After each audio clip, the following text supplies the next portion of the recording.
Hey, what's up, everybody? JB here. It is a Tell Me You're Joking short. I just came up with that title on the fly. Given that politics these days is 24/7, 365, much to our chagrin, or whatever the word is that you feel like, oh my God, can it just stop? It's that word.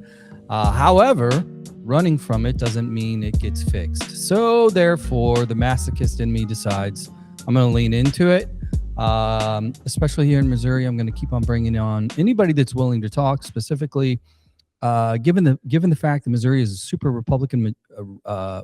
majority Republican state. That was a Freudian slip there. Super Republican state, which is true also. I'm trying to balance the pendulum a little bit, and I'm talking to a lot of blue candidates. And today is a two-timer. One of the few two-timers to come back to the show. We're going to have a short conversation about the race, an update, the opponents, and what we're seeing as we zoom out a little bit. Joining me from up in the northwestern part of the state, and if you're not from the area, trust me, it's way up there. Josh Smead, Missouri 6 candidate for Missouri 6. Well, that was redundant. How you doing, Josh? I'm doing great. Thanks for having me, JB. Very happy to be here, as you said, again. So, yeah, I really appreciate the conversation. So before we started recording here, I asked you how your family's taking this all, and it sounds as if you do a lot of politicking in parks to keep the kids happy. Am I close? Yes, especially we try and take advantage over the summers here, good weather so we can do stuff outside. And then if possible, if there's like a playground nearby, my kids are all for that. So try and bring them along. I don't do, my wife and I, we don't really do tablets with the kids, but they do have them with the one condition: if we're in a long car ride, then they can, be on the screens. Sure. And so anytime we're like, we got a meeting 3 hours away, they have no problem with that. They're excited. They want to hop in the car, play on their tablets, play on the playground. So, we do what we can, try and keep them involved. Well, there you go. Well, let's get right into it. Missouri 6 is Sam Graves' seat. He did announce a while back that he will not be running again. He's one of those lifers, has been in since roughly, turn of the century, which is accurate. Let's start, though, with your campaign. Can you give us a quick update, maybe a state of the union of the campaign? We're 11 days out from the primary at the time of this recording. Where are we? Yeah, absolutely. So my campaign is still growing in a lot of ways exponentially. We're getting more fundraising coming in. I think we're on pace right now to have about the best fundraising of any Democrat that's run for this seat in about the last 18 years, which, is still a drop in the bucket in some ways compared to Republican fundraising. But, people say we need to get money out of politics, right? So, but it's going quite well. I'm going to be up in Scotland County later today. I put over 20,000 miles on the car. And, I'm trying to meet people where they are still, which has kind of been the cornerstone of my campaign. And for example, the event up in Memphis today, the Memphis Medical Center up there is one of those highly at-risk hospitals, has a senior center attached as well. Community depends on that. It's a cornerstone of the city, and it's a high risk of closure. So, I'm trying to do everything I can, grow the platform, meet people where they are, and then highlight these things to say, this is a result of the Republican policies. Just like you said, same has been there since 2000. This is what is happening now. So let me ask a quick follow-up on that exact issue, because we know, those of us that are nerds in the weeds in politics in general, some of the really scary parts of the Big Beautiful Bill were purposely scheduled to be enacted after these elections, after the midterms, after he leaves office in 28. One of the things that's on there that we all know is coming down the pipe is the reduction in funding for a lot of healthcare services, from Medicaid, Medicare, and specifically like for rural hospitals. I'm certain you and your team have dug into it a little bit. How is that being received in your marketplace, where the vast majority of people in Missouri 6 rely exclusively upon these rural hospitals? Yeah, I mean, you hit the nail on the head. I mean, I'm hearing stories time and time again from people where, it's everything from somebody who has a family and, she's telling me how she had to drive over an hour and a half to get to just her prenatal appointments. And that's all the way through up to her pregnancy. So, 35, 36, 37 weeks pregnant, and you're having to drive an hour and a half each way for your appointments. Same story with people who are, getting cancer treatment or even just a trip to the emergency room. The big beautiful bill is going to wreak havoc and destruction on rural healthcare. They cut about $137 billion just from rural healthcare.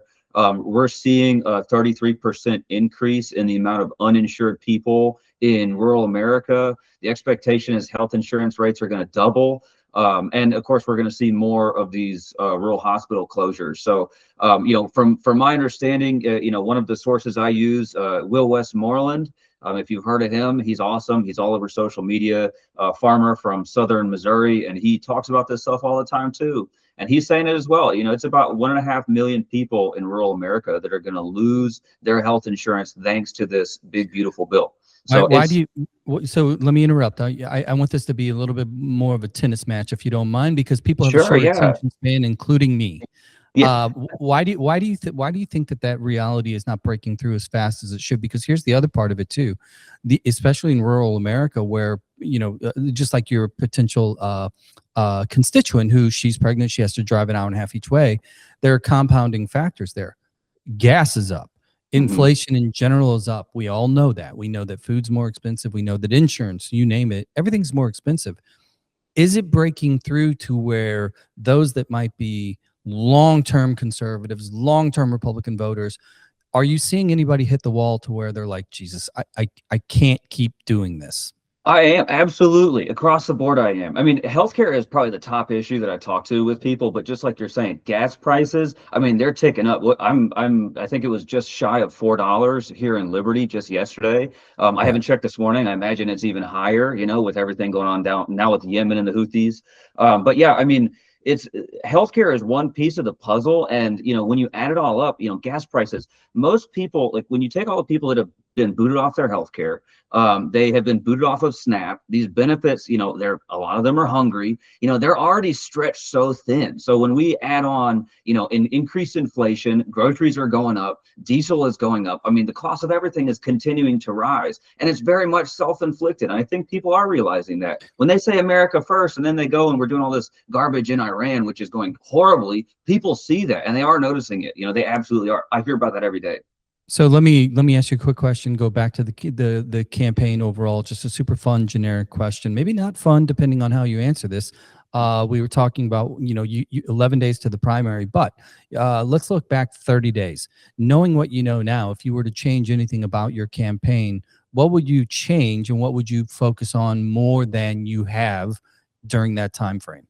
I mean, of course, if we had more resources to get more, signage and advertisements, like that would be ideal. But considering what we have and the battle that we're facing in this case against, a very strong Republican Party who has a lot of resources, and the Democrats just flat out don't, frankly, on the state level, I think that my campaign is making a lot of noise. I'm hearing from people running all across the entire state, every level of the party. They know we're here. And we've been leveraging things like social media to reach a lot of people, and that's working too. And I know that the Republicans are seeing it as well. It's kind of hilarious. So, we've got to do what we can with the resources that we have, but we are definitely making a big impression. And we've been hitting the same things the entire time, which is access to healthcare, policies for the working class, affordable housing, public schools, this whole choice nonsense with vouchers, all of these things, constitutional rights. These are the bread and butter. And, I know the Republicans keep going back to the culture wars. That's their whole deal. But I have been laser focused, and that's going to be the focus this whole time.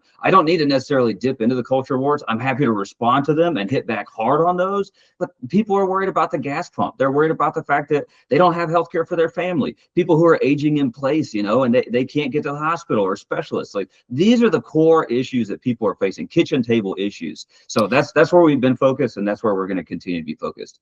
So I obviously follow you on social media, but I also pick up on a lot of the just races in general across the state of Missouri. And I think the one thing that's unique about your race, maybe it's not unique actually, it is it is the trend nationally. On the Republican side, those that are running for the primary or running in the primary for the Republican nomination, we have another one of those litmus tests, this fealty test as to who can out MAGA the other. Looks as if there's two candidates on the Republican side that are kind of percolating to the top. It seems to be a two-horse race, and then there's everybody else. When you look at those candidates, what's your initial gut reaction? Is it like, here we go again, who can out MAGA the other MAGA? Is it, do you, the legitimate competition is real because the district is a massive plus R category. But generically speaking, when you look at the candidates and what's coming down the pipe and what they're talking about compared to what you're hearing and what you're talking about, give a quick grade to the Republican options.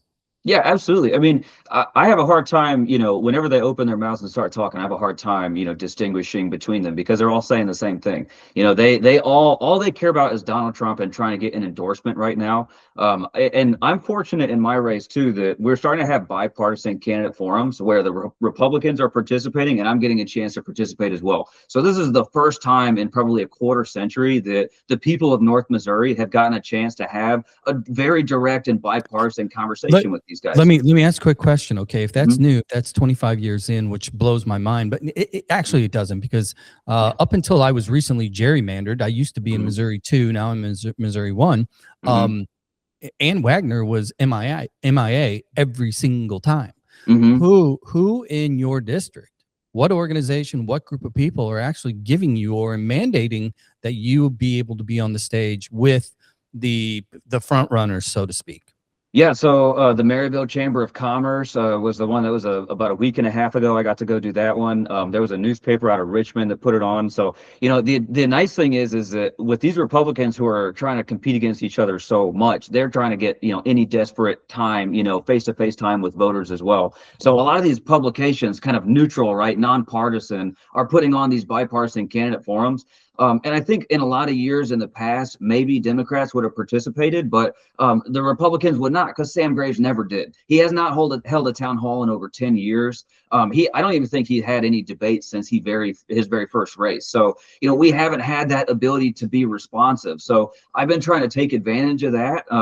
And we've been doing that. And, I'm calling them out to their face. It's sad because, for example, in the last few days, one of them has been accusing the other of illegally transferring like over $160,000 from a state race to a federal race, just moving that pot of money from one to the other. You can't do that. That's very much illegal, And the guy's response when he gets accused for that is, well, I love Donald Trump more than you do. Like, it's like, have you no shame? Like, can you not defend yourself? You have no policies. And what I hear from people more than anything too is that, Donald Trump has a 2-year shelf life. So as these guys are going through and talking about, how much they love him, how much they agree with him, at most he's going to be in for 2 more years. So that's what I return to every time. What is your plan for North Missouri? And I think if you listen to any of their advertisements that are on TV, they're all over the television right now too. Not once do they mention North Missouri. All they talk about is, I love Donald Trump so much. And it's like a competition with them. Frankly, I think it's pretty pathetic, Yeah, it is a little weird to me because because I see a lot of their ads too, and it's almost as if they care more about the immigrant population in Minneapolis than they do Missouri 6. You have a hard time finding them talking about North Missouri in any of their conversations. And frankly, they don't even know the bounds of North Missouri. I had to teach Chris DeGaulle that St. Louis was not part of the district at Maryville. They don't even know the maps that they're running on. And it's pretty sad, I think, and that shows. So let me kind of ask a follow-up kind of along the lines of the disconnect between what is happening nationally, what is really happening in people's pocketbooks, et cetera, and get into the numbers. Real Clear Politics, which is my favorite site when it comes to polling. And I'm on record of saying I hate polling, but if you go to a site that takes all of the polls and then averages it out, well, okay, well then maybe, maybe we're kind of close. Here's where Real Clear has it. The district that you're in is basically looking at plus 19 Republican. It categorizes it or ranks it as the 36th most Republican count district in the country. So let's set that aside. Trump's numbers, 57% disapproval rate, and 65% of America says we are going in the wrong direction. are these numbers, and is the reality of these numbers, is it breaking through in Missouri 6 in your opinion? I really think that it is. I mean, you're always going to have your diehards. You're always going to have your MAGA people. They can't take their flags down, and they never will. But the vast majority of them have. And I was very surprised. So I've been able to be in rooms now that are, I would assume, mostly Republican, right? And as a Democrat, that can be a bit intimidating at times. Doesn't bother me. I'm glad to be there. But I've been fairly surprised. In Maryville, for example, I'm up there and I'm telling these guys to their face, it's pretty pathetic. You guys are not talking about local issues in North Missouri, and you're only focused on Trump. And at least half the room is pretty strong applause after they're hearing these things, and this is not a majority Democrat crowd. So, if I had to guess, the way the Republicans are going right now, they're so focused on themselves and eating themselves alive that they're kind of there's creating some fractures within the party. You kind of have your Sam Graves, Eric Schmidt, Republican establishment guys, and then you have sort of your Farm Bureau and your soybeans growers and sort of the rural groups, and they're clashing pretty hard right now. I think it's going to be pretty hard for them to pick up the pieces and kind of, come back together and coalesce in some ways based on the bad blood. I mean, they're literally accusing each other of being criminals, So, so when you say Eric Schmidt, are you talking about the Eric Schmidt that's worried about Sharia law in Greenland? The very same, yes. Our esteemed white nationalist senator from here in Missouri. I mean, I know where he's from. He's a Glendale guy. Yeah. Yeah, lovely, right? Yeah.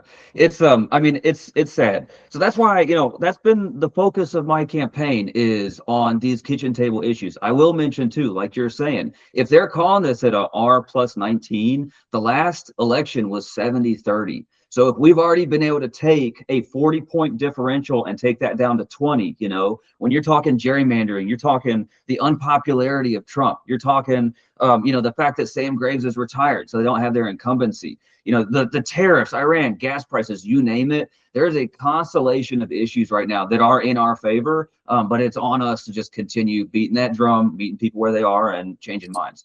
So let's talk about one specific issue that is that is kind of the heart and soul of your district, and that is agriculture.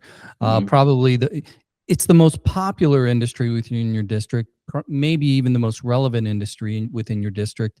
What are you seeing, and how are you communicating the relationship between this administration's policies, specifically the tariffs, front and center, and then 1B being the effect that DOGE has had on actual market opportunity for Missouri product?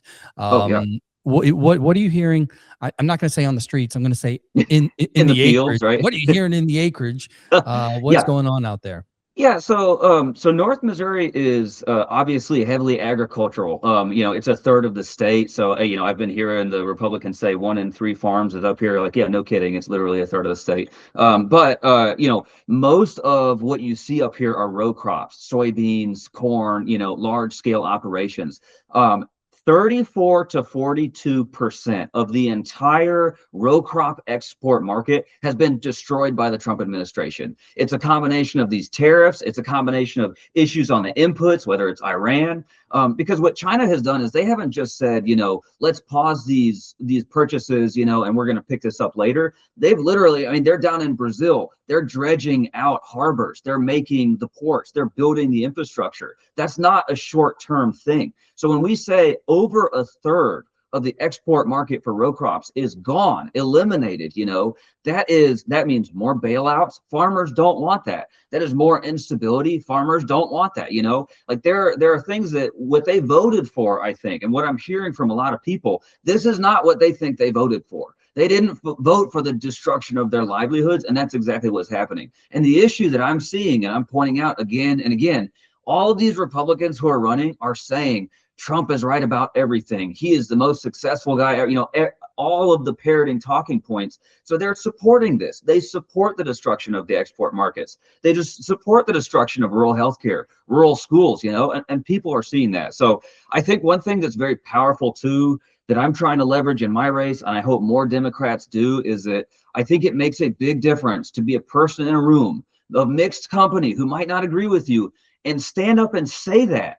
Say it clearly and loudly. They have destroyed a third of your export markets, and they are out here acting like everything's okay, and it's just not. And they know, the small business owners, the farmers, they know that it's not okay. So, I think that there's power in using the voice and standing up and saying it, because in a lot of cases, they don't have dissent. And frankly, what I'm finding too is that they crumble under dissent as well, because they're not used to it. They're used to kind of their own little echo chambers and such, So I think as many times as I can take advantage of bipartisan opportunities to talk to as many diverse, different groups of people as possible that might not vote Democrat, it tends to go very well for me, because I think they realize I'm not an evil communist or whatever it is that they're saying right now. I'm worried too. I'm a small business owner. I got a family. I understand the pressures on families, so that's what I think people are hearing. So that's what I think they're seeing too with these Republicans. Yeah, the evil communist conversation, coming from a group of people that can't actually define the difference between a communist or a socialist or a fascist. What about the golden share in U.S. Steel and like 10 or 15% in Intel and like all of the public stakes that the Trump administration is taking in companies? Isn't that communism to in their scary view? Like that's what that is. Yeah. So No, they don't understand the words. Yeah, that's straight CCCP operations in motion. Yes. I'm going to talk to you real quickly too, maybe more generically about the economy, because daily we're seeing whether it's Elon Musk hitting $1 trillion in net worth, an explosion of more and more billionaires by the day on the Forbes top list. And then what's happening underneath it is the real economy, and that's the K-shaped economy that we are all experiencing, where the haves are just rocket shipping higher and higher and higher, and the have-nots are not only falling lower, but it's becoming a much, much bigger part of the population. Missouri 6 is predominantly on the lower half of that K. It just is what it is. We know that, that.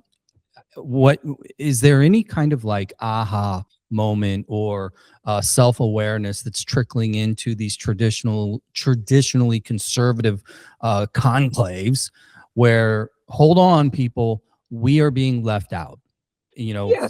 from this overall economy? What are you hearing and how are you addressing it?